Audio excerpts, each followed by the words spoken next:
Ok, on est parti. Et ça rit, hein. Ça rit à gorge déployée par ici, moi je vous le dis. Ça tape des barres, hein.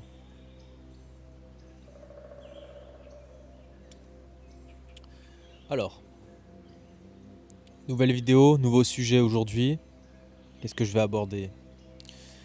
Je la fais de manière vraiment intimiste, hein. On est vraiment. C'est une relation avec vous là, aujourd'hui que j'ai. On va parler de la nature humaine. On va parler des valeurs. Je vais définir déjà c'est quoi une valeur, d'après moi.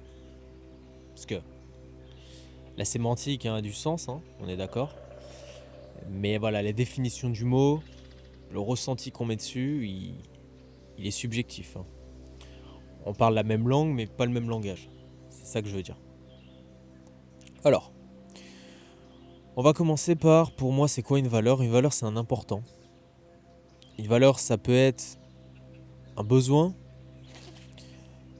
mais plus que ça, c'est quelque chose qu'on a envie de nourrir. Voilà. C'est quelque chose qu'on souhaite nourrir. C'est quelque chose qui nous anime de l'intérieur. C'est des sensations sur le plan physiologique. On sent qu'à l'intérieur de nous, voilà, il y a quelque chose qui nous porte à entreprendre, qui nous porte à mener un bien, un projet, à perdurer une relation, à se former pour être plus intelligent, pour avoir plus d'armes en termes de compétences, de savoir-être, de savoir-faire. Sur le plan onirique, c'est d'avoir un rêve, de vouloir développer ce rêve, de vouloir mettre des actions en place pour aller vers, ou au contraire, lâcher certaines habitudes pour éviter de tomber dans la distraction, de tomber dans ce qui nous bloquerait, ce qui nous freinerait à aller vers ce qui est important pour nous. Et puis sur le plan spirituel, c'est Dieu. Voilà, tout simplement. C'est notre relation à l'univers, notre relation à Allah, notre relation à l'Adi Shakti, au pouvoir primordial. On met le mot qu'on veut dessus. Et donc un système de valeurs, comment il se forme? Alors il se forme de plusieurs manières. De manière infantile, déjà, dû à notre éducation, dû à la culture dans laquelle évidemment on a grandi. On va développer des valeurs différentes, les importances ne sont pas les mêmes. Et puis par la suite, dans ce qu'on va appeler je crois qu'en anthropologie, ça s'appelle la socialisation secondaire, voilà, qui est plus une partie de l'adolescence. On va développer un système de valeurs beaucoup plus individuel, qui est lié finalement aux responsabilités qu'on va avoir et à ce qui nous drive, en fait, à ce qui nous procure le plus de sensations. Sur le plan neurologique, finalement, on pourrait dire que c'est ce qui nous apporte le plus de plaisir à travers la dopamine. Donc un athlète très jeune va être très stimulé par le projet de devenir professionnel, parce que chez lui, ça va générer beaucoup de plaisir, ça va générer beaucoup de reconnaissance de l'environnement, de ses entraîneurs, de ses parents, du club, de ses amis, etc., etc. Un système de valeurs, c'est quelque chose d'extrêmement important, c'est comme une boussole, hein. Et reconnaître ces valeurs, c'est mettre des mots, d'après moi, sur un système de motivation. Alors, quand on parle de motivation aujourd'hui, parce que encore YouTube, en tout cas je sais pas, hein, moi je me fais toujours cibler par des vidéos, la motivation c'est du bullshit. Alors jusqu'à preuve du contraire, je crois qu'il n'y a jamais eu autant d'études qui montrent à quel point la motivation c'est quelque chose d'important. Sur le plan physiologique et neurologique, la motivation, qu'elle soit intrinsèque, qu'elle soit basée sur un souhait personnel, c'est-à-dire de s'améliorer donc vis-à-vis de soi, ou un but extrinsèque, c'est-à-dire d'attribution sociale, c'est-à-dire d'être mieux dans la hiérarchie sociale, ça reste quelque chose de super important. Ça reste quelque chose de super important. Donc pour revenir à ça, ce système de valeurs, c'est une boussole. Et on va le voir, il y a deux manières d'aborder un système de valeurs. Soit on respecte une valeur, soit on déshonore une valeur.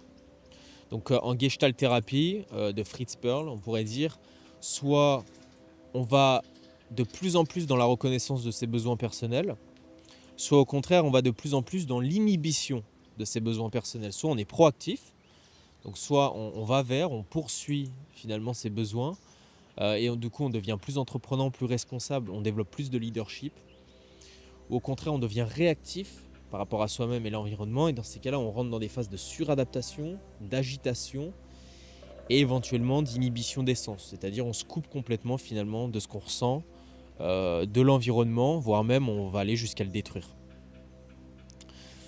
Donc ces valeurs, comment on les respecte en fait? Comment on sait déjà qu'une valeur est importante? La première chose, c'est de se poser la question. C'est qu'est-ce qui génère chez moi du plaisir, de la créativité? Voilà. Moi, je partirais vraiment là-dessus. Quand je pense à ça, finalement, qu'est-ce que ça vient satisfaire d'important pour moi? J'entends beaucoup de gens qui me disent que le voyage est important pour eux.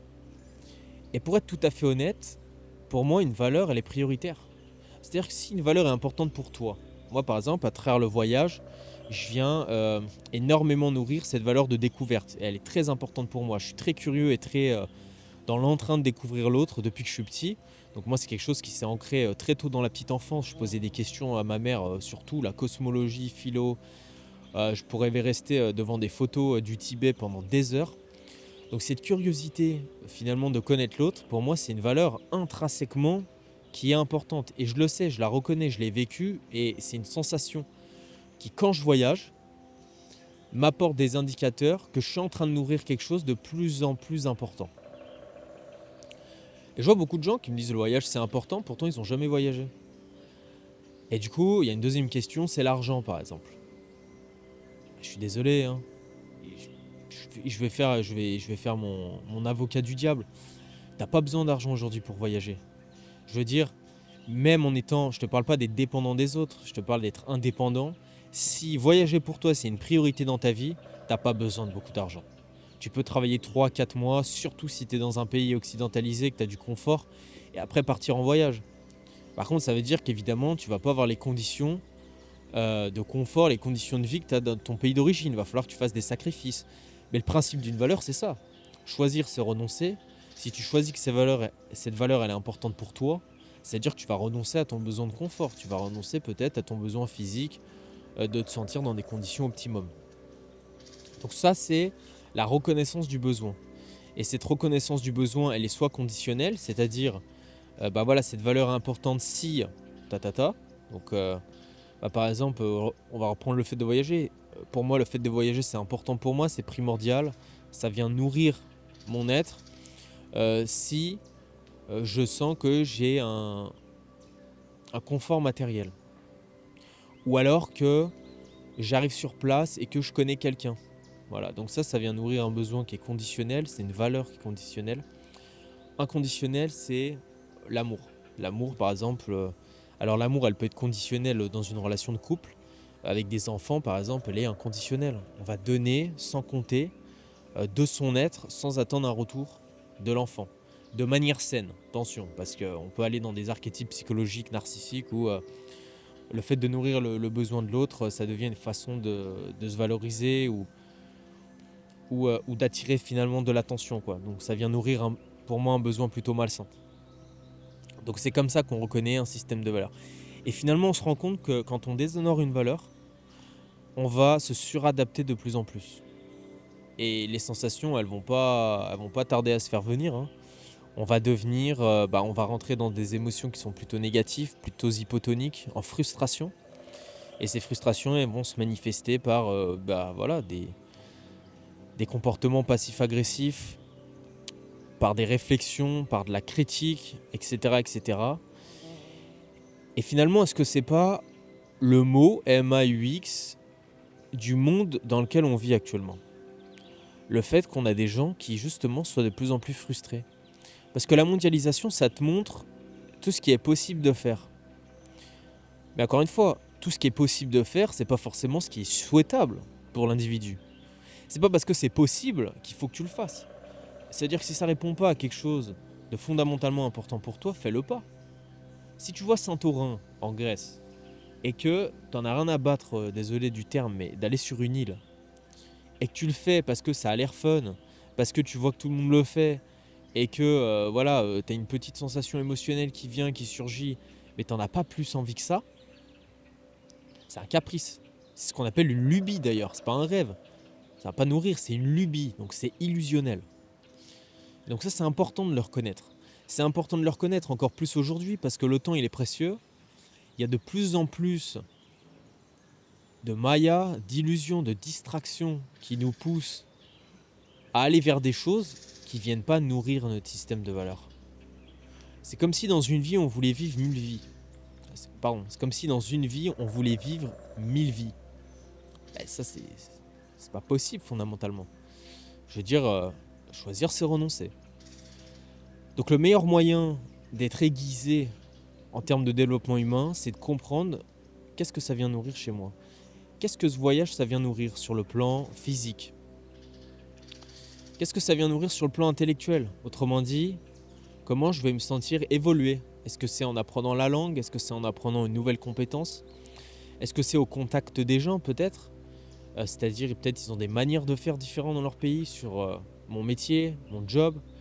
Est-ce que c'est le côté affectif, relationnel? Autrement dit, est-ce que je vais me sentir reconnu, accepté? Est-ce que je vais faire partie du groupe? Hexagramme 37, la famille du Hijin. Autrement dit, est-ce que je vais me sentir dans un cocon familial? Ou est-ce que ça vient nourrir un besoin spirituel de me sentir de plus en plus en adéquation avec ma propre nature, avec ma nature humaine, mais aussi avec vraiment l'environnement, le côté écologique. Voilà. Autrement dit, est-ce que c'est bon pour moi de m'intégrer dans ce nouvel environnement, de faire partie de ce nouvel environnement? Donc voilà, je voulais faire cette vidéo très rapidement, je pourrais développer le sujet beaucoup plus loin. C'était juste moi aussi pour me lancer, faire une première vidéo un peu plus face caméra, pas du tout travaillé. Hein. Genre là j'ai zéro script, je suis juste en train de parler au fur et à mesure. Ça me permet aussi d'organiser ma pensée et d'aller sur des sujets, des thématiques qui vont toucher de près ou de loin au conflit relationnel, au leadership évidemment, en entreprise. Et à voilà, tout ce qui tourne autour des importants, de finalement comment on nourrit des valeurs, comment on nourrit de la motivation à travers un projet individuel, un projet commun. Et ça pour moi c'est extrêmement important. Alors évidemment, il y a un certain nombre de routines à mettre en place. Il y a de la stratégie et du process, mais il y a aussi de l'humain, il y a du sentiment, il y a de la reconnaissance de l'autre, il y a de l'écoute sur ses besoins. Et ça, c'est des vidéos que je voudrais faire de plus en plus parce que je le vois et je le ressens, on vit dans un monde qui s'éloigne presque de plus en plus de ça. Le besoin de performance est tellement important. Les choses vont tellement vite, les trends finalement, je sais pas le mot français, l'anglicisme. Les nouveautés, voilà, se font tellement sentir de plus en plus que prendre le temps de se poser et vraiment d'évaluer vers quoi je tends par rapport à quelle importance, c'est quoi ma boussole, quelle direction je vais prendre, bah c'est fondamental quoi. Donc voilà. Si vous avez apprécié cette vidéo, ça me ferait plaisir que vous lâchiez un petit commentaire.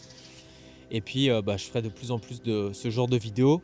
L'objectif à terme, ça serait de faire 2 vidéos comme ça par semaine, facecam, vraiment pas travailler sur un sujet donné, beaucoup plus authentique. Puis après d'avoir des vidéos qui sont un peu plus travaillées, des vidéos peut-être un peu plus cinématiques comme j'aime aussi parce que évidemment que j'aime le fond, hein. J'aime parler de ces sujets-là, ces sujets psychothérapiques, même si je ne suis pas psychothérapeute, mais je suis thérapeute, mais psychologique aussi. Donc vraiment d'intégrer beaucoup plus de travail sur l'esprit, mais l'esprit au sens de mind, comme on dirait en anglais. Je vous souhaite une très belle journée en tout cas. Merci beaucoup d'avoir regardé cette vidéo et puis je vous dis à la prochaine. Ciao.